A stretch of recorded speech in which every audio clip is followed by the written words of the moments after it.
Carter pointed a loaded at JM and he killed him. He also killed me. That decision to pull the trigger caused the barrel of her rifle, strike the victim in the forehead, travel through her brain, exited the back of her skull. These are your laws, not my laws. These are your rules, not my rules.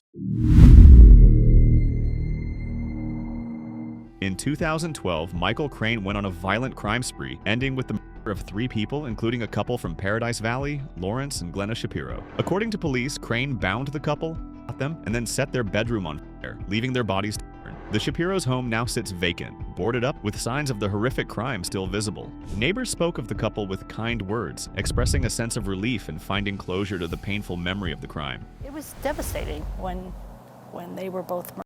Nice neighbors, quiet, always invited us to their Christmas Eve party. I smelled burning wood that morning. Hopefully it'll bring some sense of closure for the family.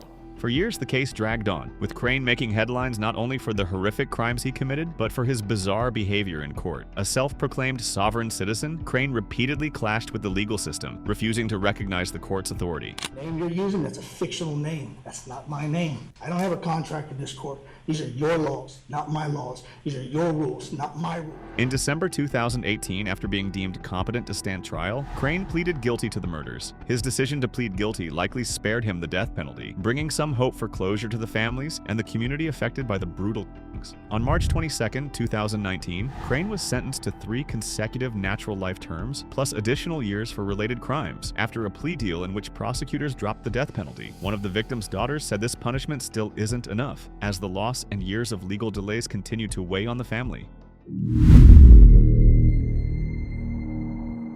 On September 24, 2025, Phoenix police arrested 23-year-old Brian Flores Barrientos for the murder of 48-year-old Efren Evangelista. Barrientos reportedly confessed to the unprovoked shooting. The arrest followed a tip from September 19th, when a witness reported seeing a suspicious man near 35th Street and McDowell Road after weapon shots were heard. However, at that time, officers were unable to locate Evangelista's body based on the information provided. Following further investigation, detectives re-interviewed the witness and collected video surveillance footage, which led to the identification of Barrientos as the suspect, according to Phoenix police. During a court hearing, a prosecutor emphasized the danger Barrientos posed to the community. He does believe that the defendant is an extreme danger to the community.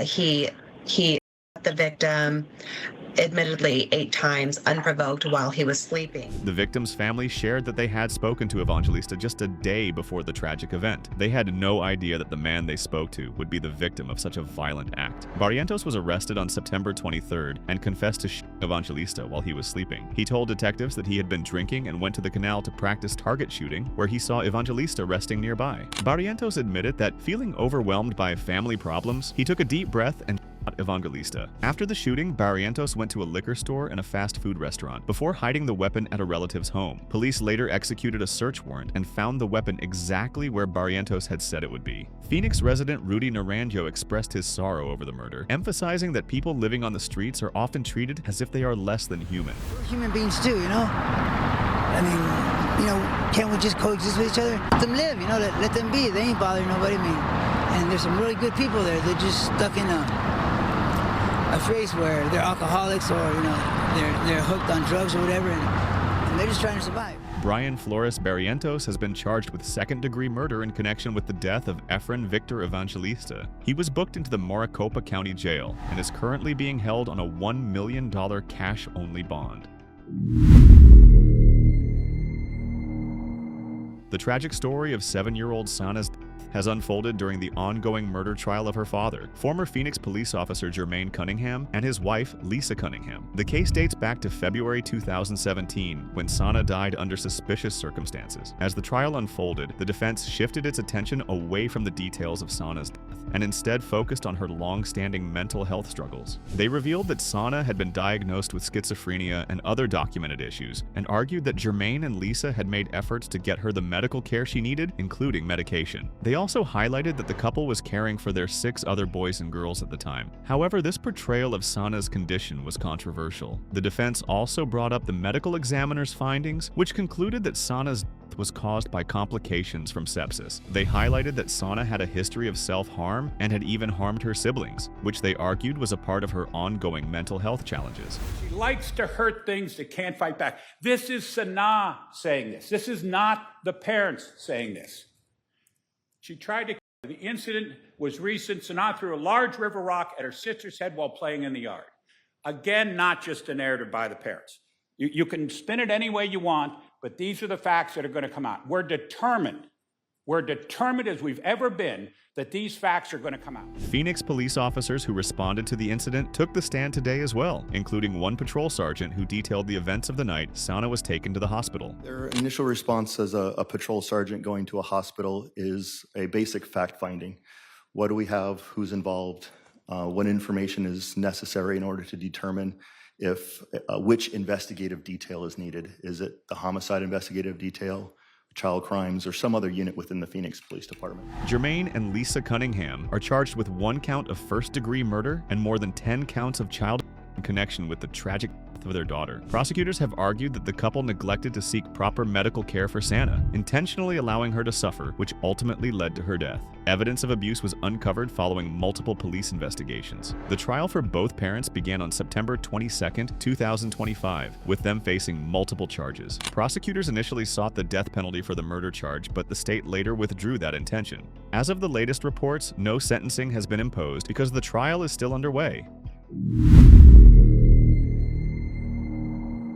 In early February 2019, Buckeye police responded to a distress call at a home where they found 69-year-old Sally Hayes seriously injured. Despite being rushed to the hospital, Sally passed away from her injuries. On February 12, 2019, 29-year-old Roxanne Lararmart was arrested in connection with the incident. Authorities noted that evidence found at the scene pointed to Lararmart's involvement. During her custody, she reportedly told officers that God made me do it. She claims Hayza had been molesting a young boy, and she was trying to do the right thing to help. During her initial court appearance, as the charges were being announced, she appeared composed and showed no visible signs of guilt.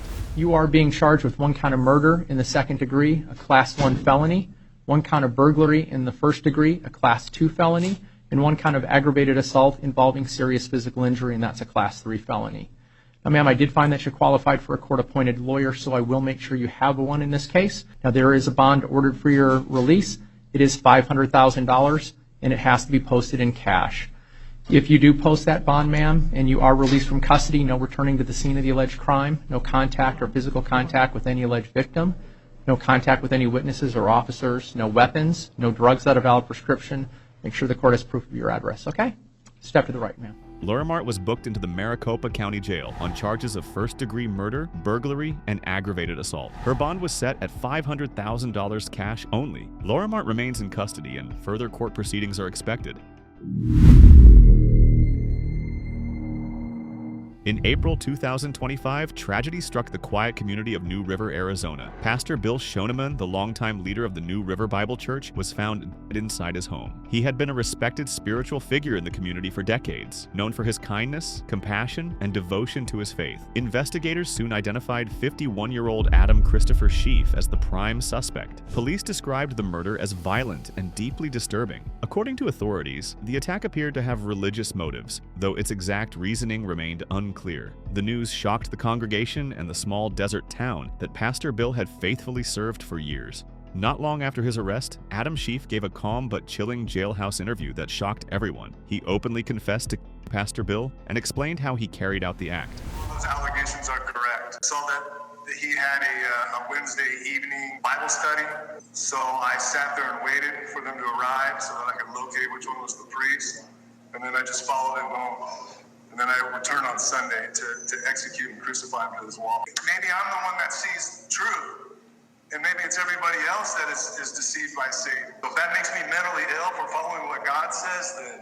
He claimed his actions were driven by religion, saying he believed Christian pastors were misleading people by preaching devotion to Jesus. According to Sheaf, Pastor Bill was the first target in what he called Operation First Commandment. He detailed a disturbing plan to crucify 14 pastors across 10 states. Before his arrest, he had already reached Sedona, where he was preparing to target 2 priests at the Chapel of the Holy Cross, but police captured him before he could act. Among those who watched Sheaf's confession was Randy Shoneman, Pastor Bill's son. He attended every hearing, quietly sitting in the front row. When asked about hearing Schieff's words, Randy admitted it was incredibly painful to listen to. All you get to hear is the guy saying his name and his date of birth, and one yes. You really don't get enough to gauge the personality of the person. So whatever it was that made him choose Newer Bible Chapel and my dad is the right one. It's one of those things I don't think we'll ever understand. But I've said from the beginning that I actually hope that I never really understand what's going on, because this is such a heinous act that I think you have to be depraved to understand it. When Adam Schief appeared in court for the first time, the room was tense and silent. Dressed in a standard jail uniform, he entered the courtroom slowly. Court calls 7 and 8 on today's calendar state versus Adam Schief, CR 20. I get your full name and date of birth. Adam Christopher Schief, June 3rd, 1960. His attorney entered a plea of not guilty, despite Schief having openly confessed to the murder during multiple interviews. Waive reading and enter pleas of not guilty. He is currently charged with first-degree murder and remains in custody on a $10 million bond.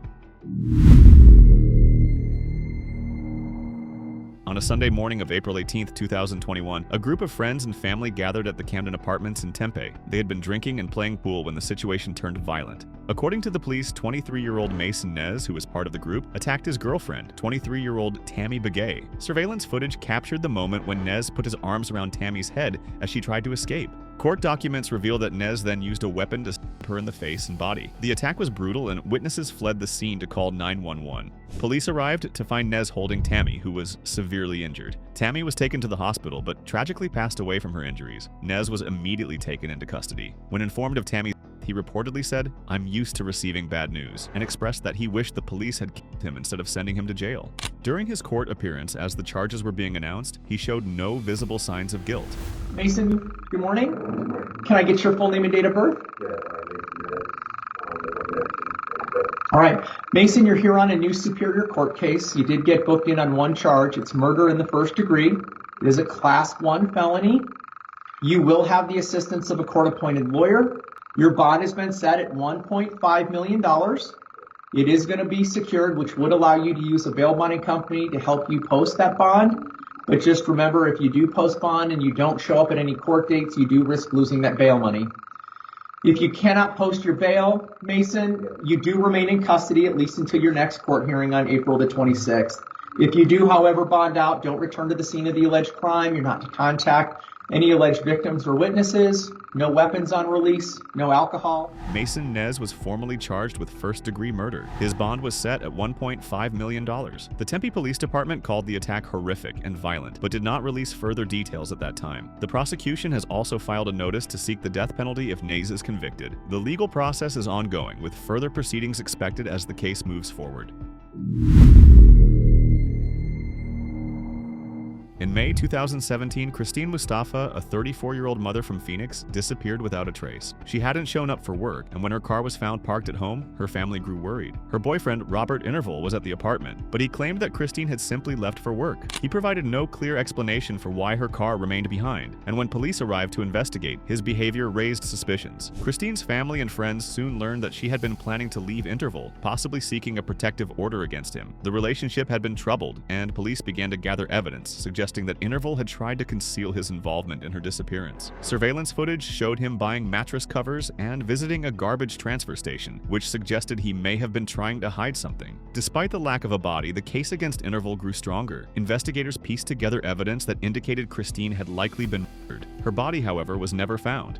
In 2019, Interval stood trial for the murder. He was initially charged with first-degree premeditated murder, but his defense argued that Christine might have left on her own, and without her body, they claimed there was no proof she had been killed. We, the jury, duly impaneled and sworn in the above entitled action upon our oaths, do find defendant Robert John Interval as to count 1, first-degree murder, victim Christine Abdallah Mustafa, not guilty.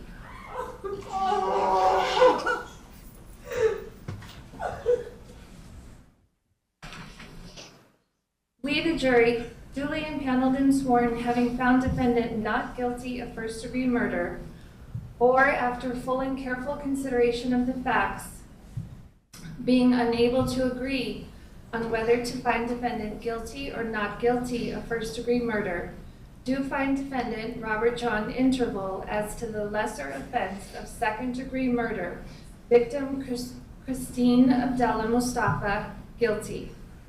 We, the jury, further unanimously find that the offense is a domestic violence offense. However, the jury ultimately found Interval guilty of second-degree murder, rejecting the first-degree charge. On June 7, 2019, Interval was sentenced to 25 years in prison. Although Christine's family still had no answers about what happened to her body, they felt a sense of justice in the courtroom. In December 2024, Raja Drain was accused of her daughter, Jamie. The tragic incident occurred in Bertie County, North Carolina, where Drain claimed Jamie had fallen face first in the kitchen, her forehead. However, the autopsy revealed a different story. Jamie had suffered extensive head trauma, including severe injuries to her scalp and face, along with a brain. The findings led to a grand jury indictment charging Raja Drain with murder and child abuse. On the evening of January 2025, Wethersfield police were called to a domestic disturbance in a local home. When they arrived, they discovered Raja Drain and arrested her. Raja faced charges of being a fugitive from justice and was held on a $1 million bond, which was later increased to $2 million during her court appearance. During the investigation, authorities realized that she had been indicted for the murder of her daughter in North Carolina.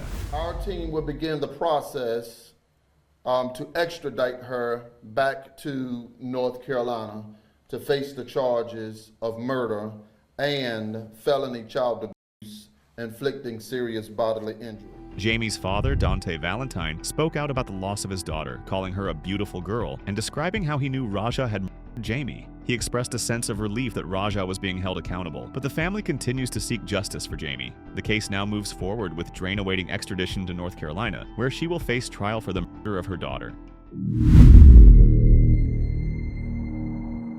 In March 2024, Jan Michael Feeney, also known as GM, was at a house with friends, including Carter Lane. Lane had been drinking and smoking drugs when he pulled out a weapon and began pointing it at people in the room. Despite his friends pleading with him to put the weapon away, Lane reassured them, claiming the weapon wasn't loaded. However, in a tragic turn of events, Lane pointed the weapon directly at JM and pulled the trigger. To everyone's horror, the weapon was loaded and JM was fatally shot.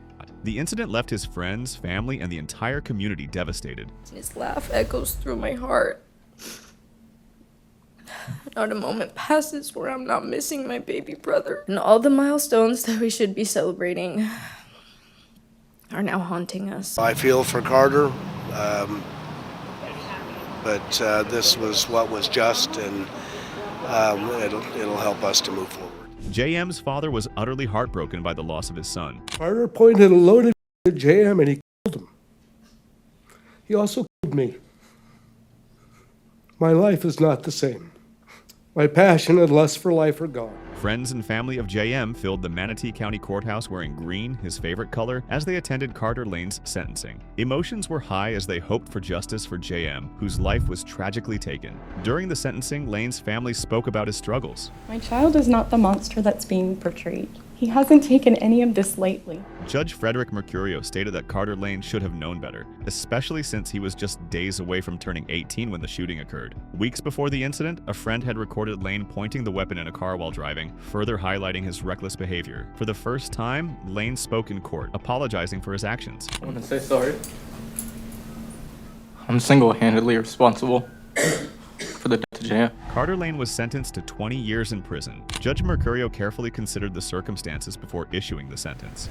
Everything you can to keep up your sobriety and everything else, and come out of this having learned a lesson, never having committed a crime again, and benefit your life, and make Mr. Feeney's death meaningful. JM's family and friends continue to mourn, with the pain of his loss something they can never fully overcome. Leslie Dale Boileau spent 8 years as a Florida sheriff's deputy, and by 2024 he was in a committed relationship with 25-year-old Paulina Wright. They had been dating for about 2 years and were talking seriously about a future together. On September 19th, they both had the day off and decided to enjoy it. Lunch, shopping, and later dinner at a nearby Mexican restaurant. By evening, they were back at Boileau's home in Ocala. With a football game on the TV, he began cleaning his AR-style weapon at the dining room table. According to Boileau, she showed some curiosity curiosity about the process, so he explained the basics and even handed her his off-duty weapon after unloading it. He believed the weapon was safe to handle. He said he thought the chamber was empty. The first trigger pull made only a soft click, just like he expected, but the second pull changed everything. A single round was fired. Polina was still sitting directly across from him at the table. Boileau immediately panicked and called 911, struggling to understand what had just happened. When officers arrived, he was frantic and repeatedly told them he didn't know it was loaded and that he shouldn't have let this happen. Paramedics quickly confirmed that Polina could not be saved. The investigation revealed no signs of conflict, intent, or planning, but it did reveal that the weapon still had a loaded magazine inserted, something Boileau later admitted he forgot about. In September of 2024, how long had you lived in the house on 32nd Avenue? About 5 years. Did you own it or rent it? I had a mortgage. How did you meet Polina Wright? We initially met on a dating app, and then we eventually met in person downtown a couple weeks after. How did the first meeting go? Went well. Did you begin to see each other at that point? Yeah. At the time of her death, how long had you been dating Polina? About 2 years. Tell us about her. She was a great person. She was modest, she was respectful, she was loyal. She encouraged me to be a better person. She was just naturally beautiful. Had you met her parents? I did. How often would you see her parents? Every now and then. Did they live in Marion County? No, they didn't. Where did they live? I believe it's Citrus County, Florida City. Did you have some knowledge of Polina's upbringing? Yeah, she told me. What did she tell you? She went basically through her entire childhood, we both did. She was adopted from Russia when she was 6 or 7.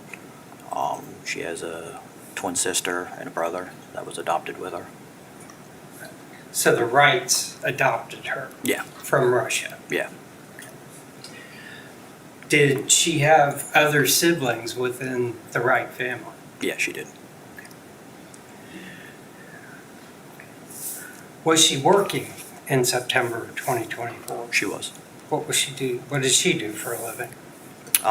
She worked as basically, I would say, a secretary for a company out in the shore. She did their billing and purchasing and payroll and stuff like that.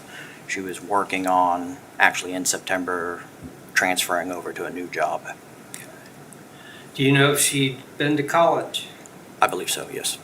Did she have any kind of degree that you were aware of? I believe she had an AA degree from CF. Now, you said you'd been together for 2 years. Had you begun to discuss marriage at all? We kind of joked about it, but it was obviously on the table. We were working towards that. You don't date someone for 2 years and not have that on the table, basically. What were your living arrangements by September of 2024? She was free to come and go as she pleased. She was still in her lease at an apartment complex, but we were actively speaking on, and it was going to be like in 3 or 4 months when her lease was up, she was going to be living with me full time. Did she have a key to your house? She did.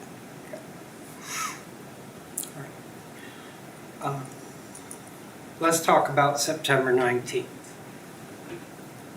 What did you do that day? We met up probably around 9 or 10 o'clock that morning. How did you meet up? She came over to my house. It was pretty standard. I was going into my long weekend of work, so pretty much any day we had off before that, we try to hang out. So it was a pretty typical day for us. We went out to lunch, hit a couple stores, and then was just hanging out around the house. Where did you go to lunch? Longhorn Steakhouse. Was any alcohol consumed at lunch? No. Where did you go after lunch? If I remember correctly, we went to Target and I think TJ Maxx, and then we came home. And what'd you do when you got home? We just hung out, just watched TV. All right. At some point that late afternoon or evening, did you decide to go out to dinner? We did. How did you choose the Mexican place? We talked about a couple different options, and we landed on Mexican food. It was extremely close to the house, and we didn't really want to. Had you been there before? Yeah. So you ordered food and margaritas? Yes. Okay. Tell us about the drinks. Well, we normally get one margarita when we're there, because it's a large margarita.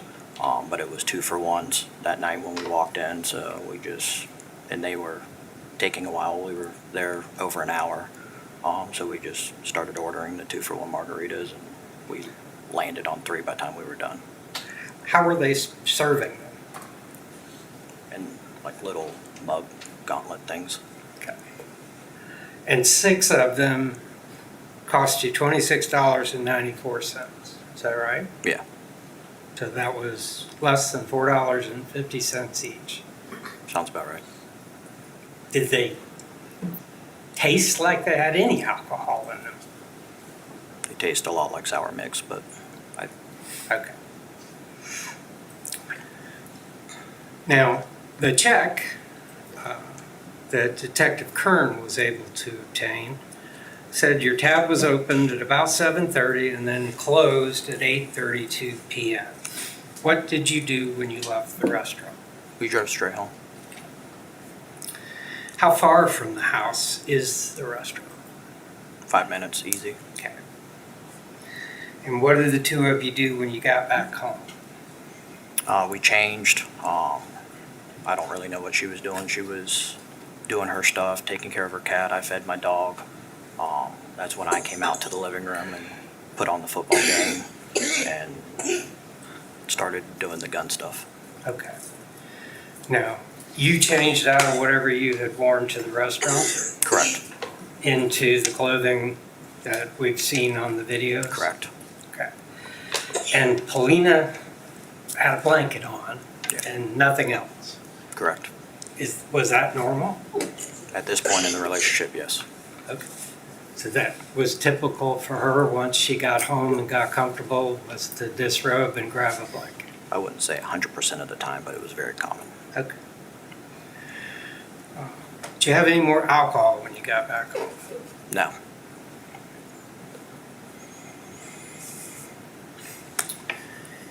Now, you called 911 at 10:52 p.m. Yes. I'd like you to walk us through that 2.5 hour period of time from the point you got back from dinner until that call was made.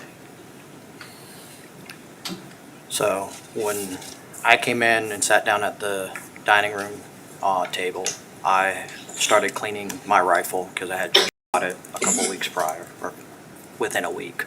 I was waiting for all of my cleaning stuff to come in to clean that said. It was already all on the table. I saw it, I sat down and I started cleaning it. She was off doing other stuff in the house. And then she eventually came over and sat down and started talking to me. We weren't necessarily talking about the gun stuff, we were just hanging out. We talked about what we were gonna do next week, like went through a bunch of different stuff, and then she started to show interest in the cleaning, so I started showing her parts, handing it to her, stuff like that. Now, was this exclusively the rifle that Yes. we're talking about at this point? Yes, it was just the rifle. Now, and we'll kind of come back to exactly what you did with the gun stuff. Okay. But did the two of you stay at that table the entire 2.5 hours? No, we were up and down. Okay. So you would get up from the table, walk some other part of the house? Yeah, I had to use the bathroom at some point, I remember. I knew she got up and went to the bathroom at some point. Did she get up from the table? Yeah. Do you know what she was doing when she left? No. Okay. So this wasn't a continuous, let's take apart and put together this rifle? No.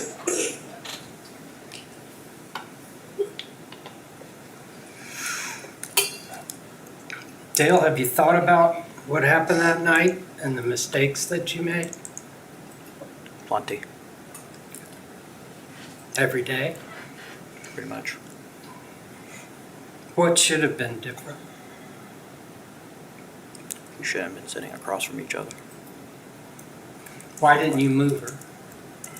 I thought we were being safe. It was our normal spots to sit. At a gun range during firearms training, how are trainees and the officers that go to do their annuals, how are they positioned? In a straight line. Okay, so nobody facing each other. No. You're facing the target you're going to shoot at. How many times have you gone through well, there's an initial firearms training, right, when you become a law enforcement officer? Yeah. Okay. And then you have regular training, is that right? Yeah, once a year. This is State's Exhibit 24. According to the state, this is a record of your training, including your firearms training. So in 8 years, you accumulated quite a bit of paper. Yeah. Now, when you were talking with Detective Kern, you used the phrase dry fire exercise. Yes. Is that an accurate description of what you were showing Holden? Yes. Tell us what a dry fire exercise is and tell us that you ever had to do one. Yes, it's basically the first step to learning how to handle a firearm. It's the first thing you do in the police academy. It's really the only training and or teaching you can do inside of a house. It's basically just showing you how to hold the gun and pull the trigger. Does it involve the sight picture Yeah. on a handgun or a rifle? Yeah. Okay. Now, did you show that to her and explain it to her Yes. with that rifle? Yes. Did you give her something to aim at? Yes. What did you tell her? The picture on the wall. Where was the picture? A couple feet next to me. Okay. Behind you and Yeah. away from you? Yeah. You didn't ask her to point the rifle at you? No. And you never pointed the rifle at her? No. And you weren't playing cops and robbers with guns? No. Tell us what happened when she picked up the hand. Well, when I was laying down the rifle, I look up and she's holding the handgun, and obviously I knew that was loaded because it's the one I took to dinner. So I asked her to hand it to me, which she did, and I unloaded it, and then I handed it back to her. Okay. And how did you unload it? Taking the magazine out and ejecting the one that's in the chamber. And where did you put the magazine and the round you ejected? I just set it on the table. On your side? Yeah. Well, I was on that side of the table at that point. Okay. Now, when you handed her the rifle, did you hand her the weapon loaded? No. Did she ever have the ammunition for the rifle? No. When you handed her the hand, was there any ammunition with it? No. So that both of them were safe when you handed them to her? Yes. Okay. What did you do with, what did she do, and what did you show her to do with the hand? Well, I demonstrated first how to hold the hand. I pointed it at the wall, like to the right of her, where the chalkboard was. Showed her how to hold it, showed her how to pull the trigger. Showed her how to work the action of the handgun, and then I handed it back to her. Okay. Now, was all this going on because you wanted to teach her how to handle a handgun, or did she ask you to do this? She was inquisitive. I had mentioned to her in the past that she needed to learn home defense, basically. I was like, I'd pay for a class, like I'd go with you. She made it sound like she had never touched a gun before, so I was like, there's always guns around my house because of my job, so I was like, you need to learn that type of stuff. She always kind of put it off, didn't really show any interest until that night. Now, And you've already said other things were going on while this exercise was playing out. Was the television on? Yeah, we were watching football. Okay. So this was a Thursday night? Yeah. So it was the NFL game? Yeah. Okay. And from where you were seated, could you see the television? Yeah. Okay. But you had to turn to see it? Yeah, I was kind of angled, the exact angle I'm sitting now. How did the rifle end up back in your hands? I remembered I didn't do a function test on it when I put it back together. I was allowing her to kind of do her thing with the handgun. I didn't want to overwhelm her. So I was just, and we were just sitting there talking, and I was watching the football game. Okay. And when you picked the rifle up, it had a magazine in it. Did it not? Yes. Because that's the way you had put it down. Yeah. Because when you put it down, did you intend to be done with it the first time? So how do you put up that weapon when it's clean and you're going to put it away? I just put a magazine in it. I don't charge it. That's how we keep our rifles at the sheriff's office. We don't keep one in the chamber. And I typically just go store it. And charge, what is that? It means round in the chamber. Okay.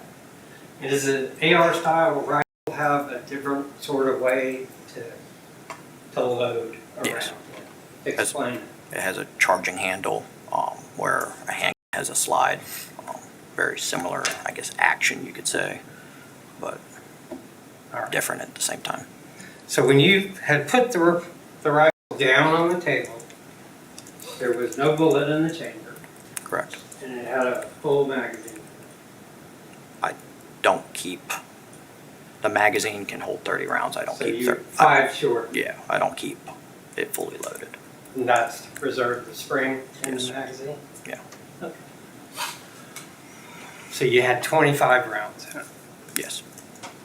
All right. And when you picked it back up, while she's doing the dry fire thing with the handgun, how did you hold it? I picked it up while watching the TV, and I was holding it like this. Stand up, to make sure all the I was judges holding can it like see it. this. So you were kind of cradling. Yeah.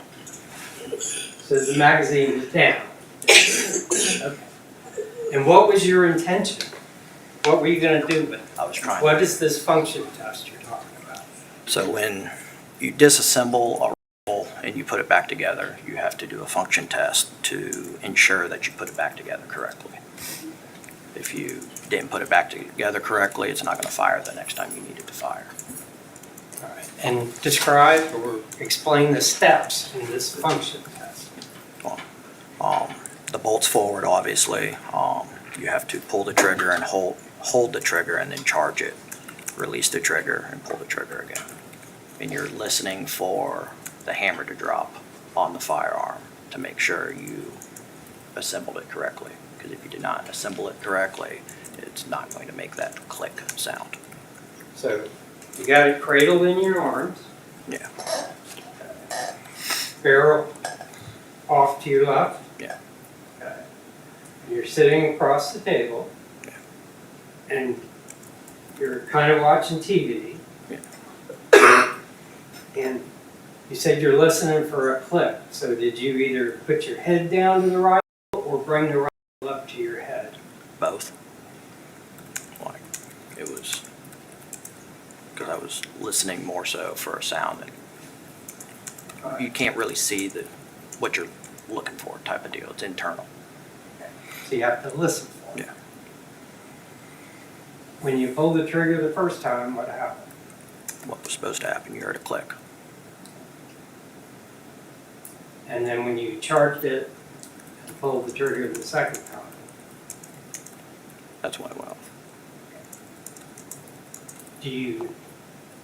I know you know now where the barrel is pointing. Were you looking at Paulina when you were doing this? No, I was looking at the TV.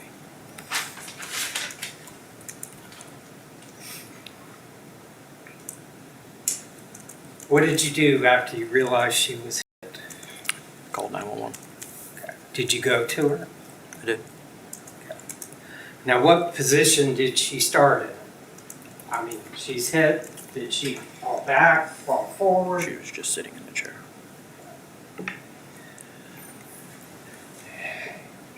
And did you maintain that position until the officers arrived? Yeah. So you were kind of cradling her head? I didn't know what else to do. Okay. Were you panicked at that point? Yeah, I was freaking out. Prosecutors argued that a trained law enforcement officer should never point a weapon toward another person while handling a trigger, even during demonstrations. They charged him with manslaughter, saying his decisions were reckless and led directly to Paulina's death. Boileau cooperated with investigators and maintained that it was a terrible mistake, one that cost the life of the woman he loved. But his 8 years of firearms training, prosecutors said, meant he knew the risks better than anyone. Me and my girlfriend were cleaning guns. I didn't know it was loaded, and I shot her. That's what that man, the defendant, told the 911 operator when he called in to report the shooting. I was cleaning the guns. We were pointing them at each other. She said, I want you to teach me how to use them. We were pointing them at each other, and mine went off. That's what he told one of the first responding officers who arrived on the scene after that officer walked into the residence and saw Paulina Wright seated at a dining room table in a chair with a gun wound to the center of her forehead. I go to dry fire the rifle. I dry fire the first time, and the second time it went off. After I dry fired it the first time, I reset the trigger which loaded around in the chamber. I forgot the magazine was in when I fired the second time. That's what the defendant told Detective Kyle Kern of the Ocala Police Department during a formal interview about how he, assuming a firearm was unloaded, pointed at the victim and pulled the trigger. And that intentional act, that decision to pull the trigger, caused a projectile to travel down the barrel of the rifle, strike the victim in the forehead, travel through her brain, exited the back of her skull, and lodge itself in the kitchen wall directly behind her head. Ladies and gentlemen, that's why we're here, and that's why the defendant is charged with manslaughter. During the course of this trial, you are not going to hear any evidence that the defendant planned to kill the victim, or that he acted with some premeditated design, or that he even intended to kill the victim. That's why he's not charged with first-degree murder. During the course of this trial, you are not going to hear any evidence that the night this all happened, the victim and the defendant were engaged in some big argument or some big fight, or that the defendant was acting with hatred, spite, ill will, or evil intent towards the victim.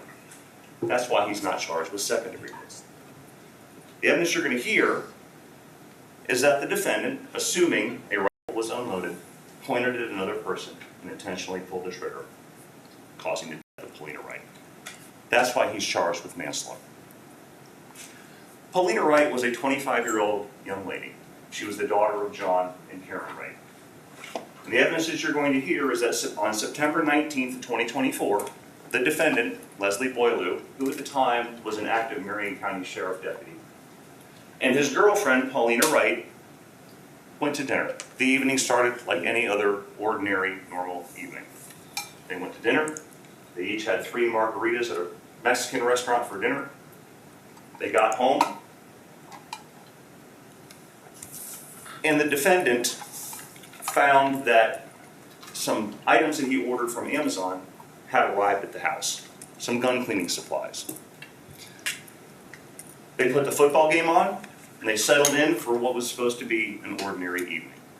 But ladies and gentlemen, that evening ended in a way that was anything but ordinary. It ended in a way that should never have happened. It ended in Paulina Wright's death. At a little before 11 o'clock that evening, the 911 call center in Marion County received a call from the defendant to report this shooting. He told the call taker he and his girlfriend were cleaning guns. He didn't know his was loaded, and he shot her. He said, I knew I shouldn't have been doing this. Ocala police officers arrived on scene pretty quickly. They went inside the house, and there they found Paulina Wright sitting in a chair at a dining room table. She had a shot wound to her forehead, dead center of her forehead. She was blanket covering the bottom half of her body, and she was sitting at that dining room table. Officers immediately noticed a large pool at her feet and some spatter as a result of the gun around the area. The defendant quickly told the officers that she had a gun in her lap. So one of the officers, Officer McCurdy, walked over and found that gun in the victim's lap, picked it up and put it on the dining room table. That gun was unloaded and there was no magazine in it. The officers also noticed at the dining room table at which the victim was sitting various other items. They noticed some cleaning supplies, and they noticed an AR-style rifle sitting on that table, along with some loaded magazines, some boxes of ammunition, some live rounds, and things like that.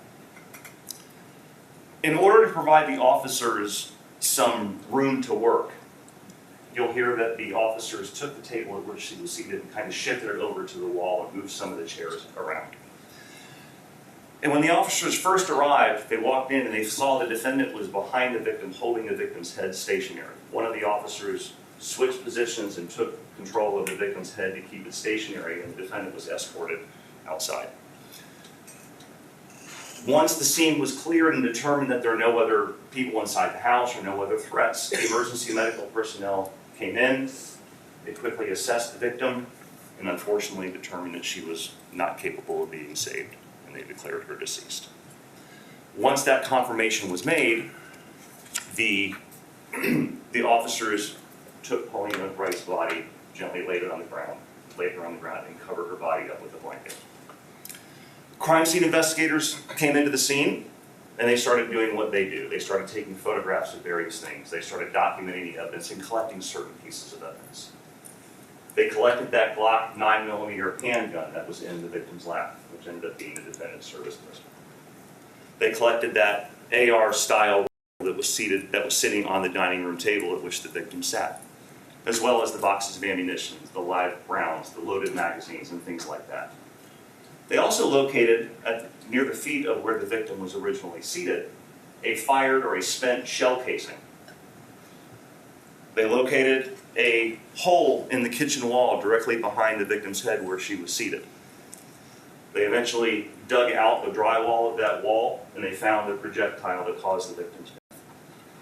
They collected those items, and the projectile on the wall, the spent casing on the ground, as well as that AR-style rifle, were all sent to the Florida Department of Law Enforcement for scientific analysis.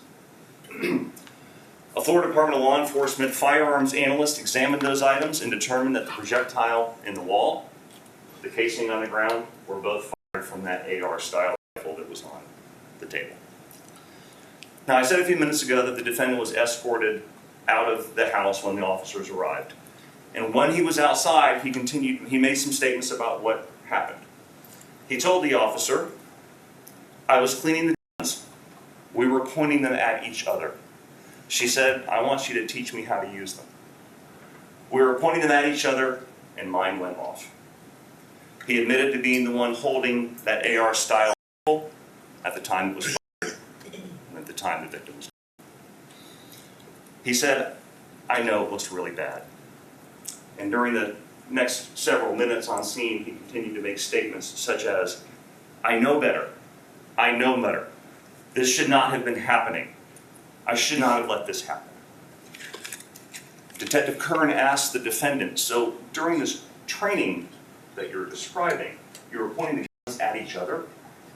And the defendant said, "Yeah. I know I shouldn't have been doing that. That should not have happened. This is my fault." Paulina Wright's body was transported to the medical examiner's office where an autopsy was conducted by Dr. Rachel Lang, a medical examiner. She's a medical doctor. And Dr. Lang will come in and she's going to explain to you the injuries that she saw on Paulina Wright. And the primary injury that she saw was the gunshot wound to her forehead. And Dr. Lang will tell you that it was an entrance wound to the center of her forehead. The projectile traveled almost a directly horizontal path and exited the back of her skull. She'll also tell you about a second injury that she saw on Paulina Wright. And that second injury was to the index finger of her right hand. She'll tell you that a projectile entered the outside of her right hand, exited the palm side of the finger on the right hand, And since there was one projectile located, one casing located, only evidence of one shot being fired, that the evidence is consistent with the victim's hand being positioned in front of her face in some manner, such that the projectile, when fired from the AR-style rifle, entered the back of her hand, exited the palm side of her finger, and then hit the center of her forehead as it traveled on a horizontal plane. Dr. Lang will explain that she determined that the cause of the victim's death in this case was a shot wound to her head, and she determined that this was a homicide. At the end of this case, ladies and gentlemen, the evidence will show that the defendant was armed with an AR-style rifle, that he pointed it at the victim's forehead and intentionally pulled the trigger. That caused the death of Paulina Wright. The evidence is going to show that the defendant broke the number one rule of fire safety: never point a gun at somebody unless you're going to use it. At the end of this case, ladies and gentlemen, we're going to ask you to find the defendant guilty of manslaughter. And we're going to ask you to do that because that's what the evidence will have proven beyond any reasonable doubt. And that's what the law will require. Thank you so much for your time. Mr. Taddy, do you care to make an opening statement? I do. May it please the court? Yes, sir. Good morning.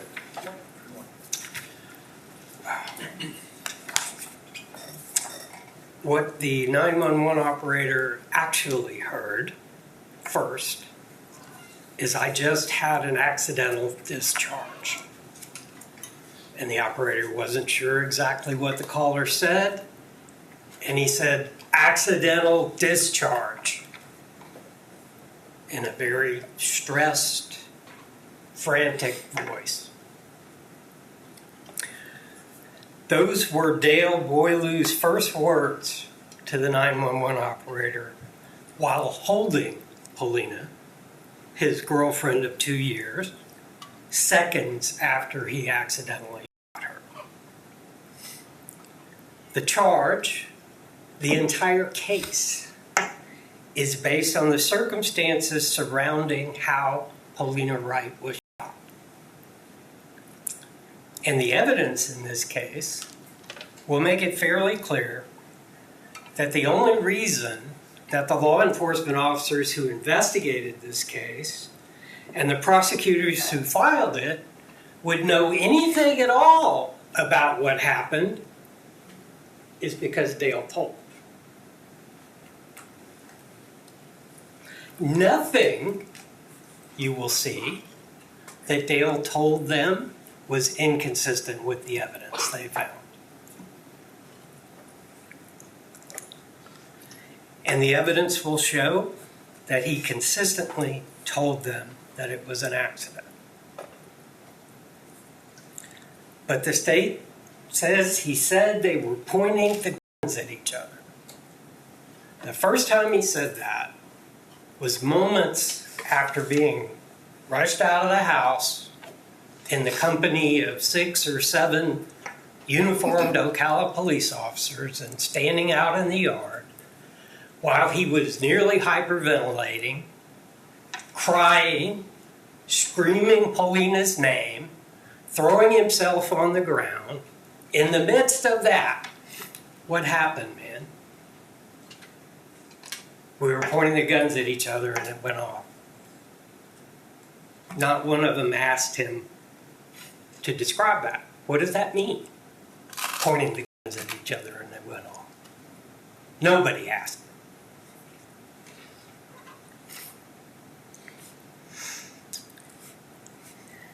More importantly, nobody ever asked him how the shooting actually occurred.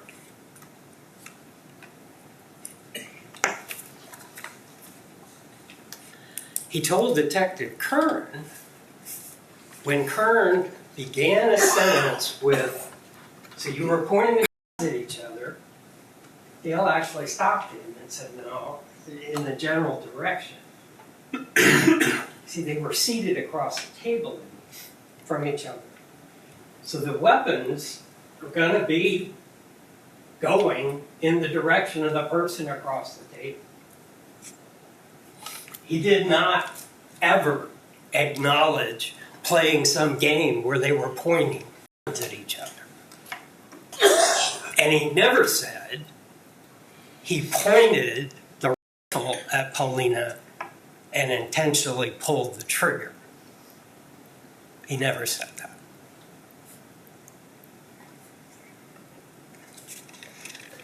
And the state says they had some alcohol that night. The evidence will actually show that Dale had been with Paulina all day. They both had a day off, and they chose to spend it together. They'd been shopping.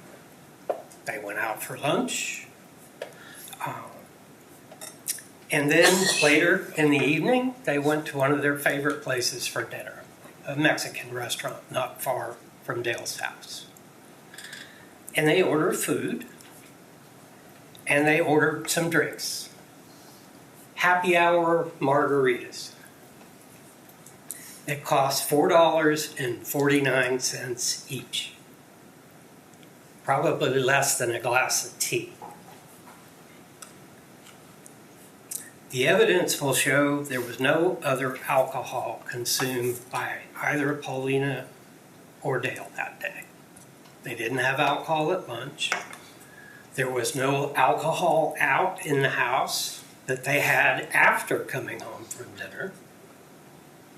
And you're going to see the pictures. There's a can. It's like green tea that Paulina was drinking. But no other alcohol containers anywhere in the house. And they were home for nearly 2.5 hours before this incident occurred. The evidence will show that alcohol was really not a factor in what happened that night. State says he pulled the trigger while pointing the weapon at the victim. But they will present absolutely no evidence that will tell you exactly what was going on at the point that trigger was pulled. And they can't, because no one asked him.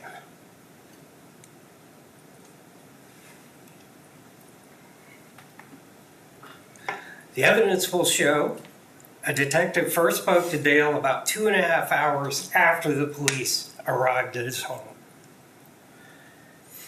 The detective first spoke to him the first time after Dale had been in the interview room in a metal chair for over an hour. Detective walked in, sat down, spoke with Dale for 16 minutes and 13 seconds. And then he got up and left.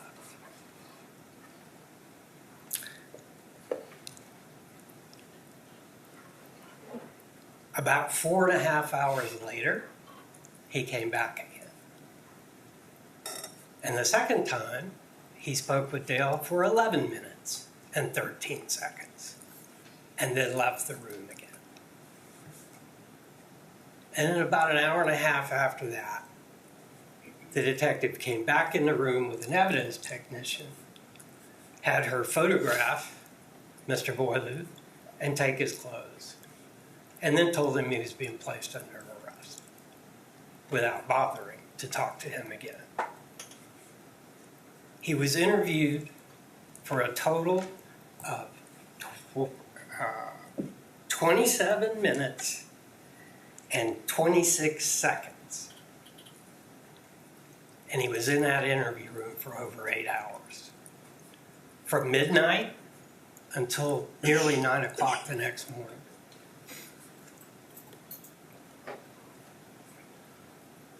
But they still will be unable to give you any evidence that explains what happened when the trigger was pulled, because they didn't ask.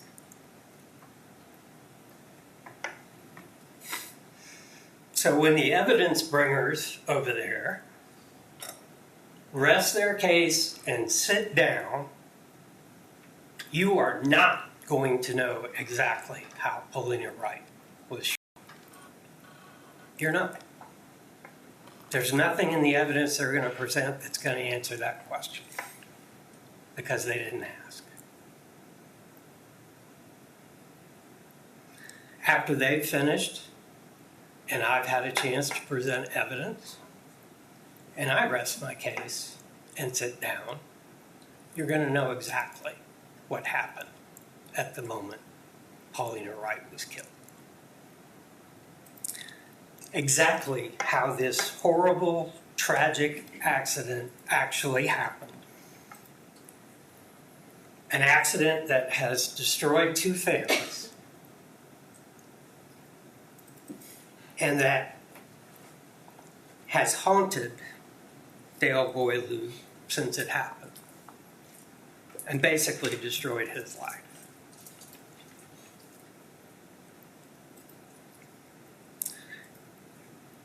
And cost him the love of his young life. Please pay attention to the evidence. I know you will. Both the witnesses who testify and the exhibits and photographs and the other things that you will be asked to look at. Some of it may be unpleasant to look at. These are not pleasant to look at. Okay? But pay attention. And I'll come back at the end. And if I'm wrong about them not being able to tell you how this happened, you tell me about it. Thank you. In 2025, a Florida jury found him guilty of manslaughter with a firearm. The judge delivered a symbolic sentence, 25 years, 8 months, and 20 days, the exact age Paulina was when she died.